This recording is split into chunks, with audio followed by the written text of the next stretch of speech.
all these killings, thousands of Hutus started running to Rwanda. So the more Hutus ran to Rwanda, tensions in the Rwandan government started building. That here there are kings running over here, and they started getting agitated. In 1990, a group of Tutsis who were in Uganda invaded Rwanda. The funny thing about this is that these particular Tutsis were members of the Ugandan army. The president of Uganda, a man called Yoweri Museveni, who himself overthrew the military government by guerrilla warfare, has used these Hutus amongst his army to come to power. So he has promised them that when he became president, he was going to unleash them, send them back to Rwanda as an army. The first commander of the Tutsi army was a commander of Ugandan army, General Guema.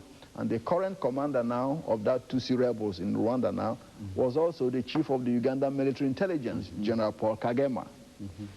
So Museveni really is the prime supplier of arms to the Tutsis. What an irony, to destabilize Rwanda when Uganda itself is recovering. Okay, so in 1990, the Tutsi rebels, with the aid of Museveni, invaded the country. There was a ceasefire last year brokered by the OAU and the United Nations, okay, asking the president at that time, called Juvenal Habyarimana, to appoint Tutsis to his cabinet. Well, he was willing to do that. That was why he flew to Tanzania, okay, with Cyprien Ntaryamira, the president of Rwanda, to talk with Ali Hassan Mwinyi, who is the president of Tanzania. Now, on his way back, with Ntaryamira, their plane, was shot down. There has been speculations on who did this. Some say, well, it was the Rwandan rebels.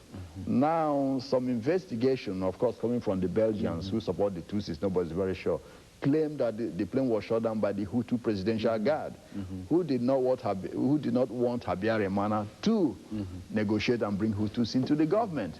So as soon as this happened, this gave a pretext to the hardliners in the presidential guard to go on and carry out the final solution. In fact, up to now, over 200,000 people have been slaughtered in that country. And all of this, Dr. Madu, it's nothing but atrocities that are being committed not only in Africa but in Europe and everywhere you look today.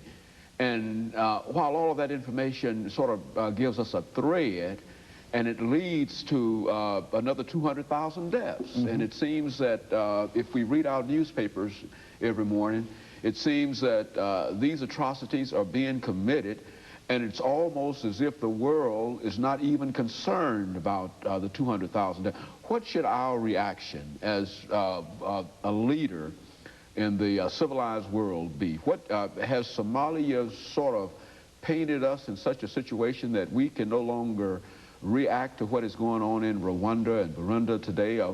Has the UN any responsibilities, or is there any responsibilities, or we simply sit around and watch people die? I mean, what's the situation on that?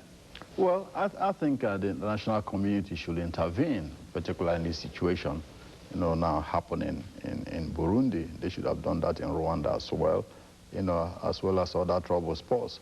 But the problem is that events in Africa hit the headlines on TV for a week or two or three, and they disappear, and people are still being killed.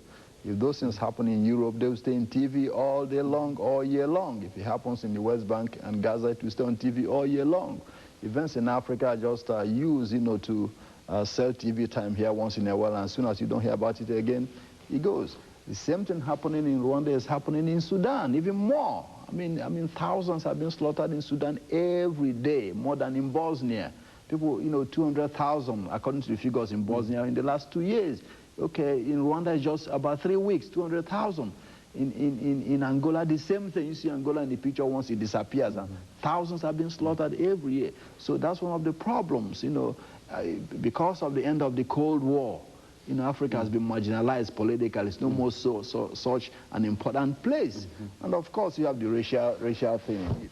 A few days ago, I know the UN and also the UN Secretary General came out and said, well, we need to find those Hutu leaders who are responsible for this genocide and try them for crimes against humanity.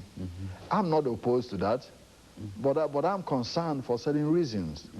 Now, why use Africa as the place to set an example to try people for crimes against humanity? I think it should be even-handed. Okay, for example, there's a place called East Timor.